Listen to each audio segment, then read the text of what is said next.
ঘুম না এলে রাসূলুল্লাহ সাল্লাল্লাহু আলাইহি ওয়াসাল্লাম বলেছেন এই দোয়া পড়তেন।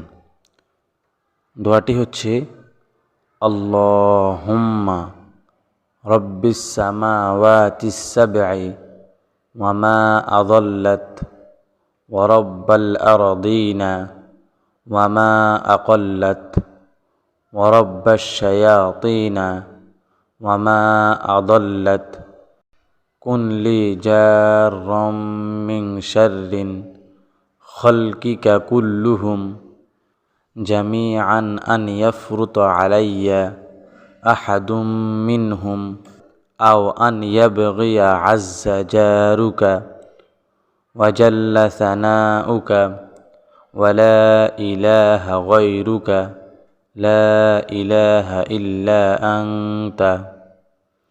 এর অর্থ হচ্ছে, হে আল্লাহ, আপনি সপ্তম আসমানের প্রতিপালক এবং ওই সকল বস্তুর প্রতিপালক যার উপর সপ্তম আসমান বিস্তার করে আছে, এবং যিনি সমগ্র জমিনের প্রতিপালক এবং ওই সকল বস্তুর প্রতিপালক যা সমগ্র জমিন বহন করে আছে, এবং যিনি শয়তান ও ওই লোকদের প্রতিপালক যাদেরকে শয়তান গোমরাহ করেছেন।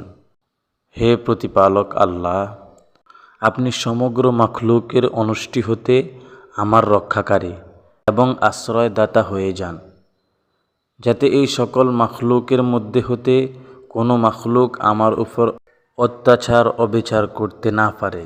নিশ্চয়ই একমাত্র আপনার আরশিত ব্যক্তি প্রভাবশালী, নিরাপদ, এবং একমাত্র আপনার প্রশংসাই অতি মহান। আপনি ছাড়া আর কোনো মাবুদ নেই, একমাত্র আপনি ইবাদতের যোগ্য।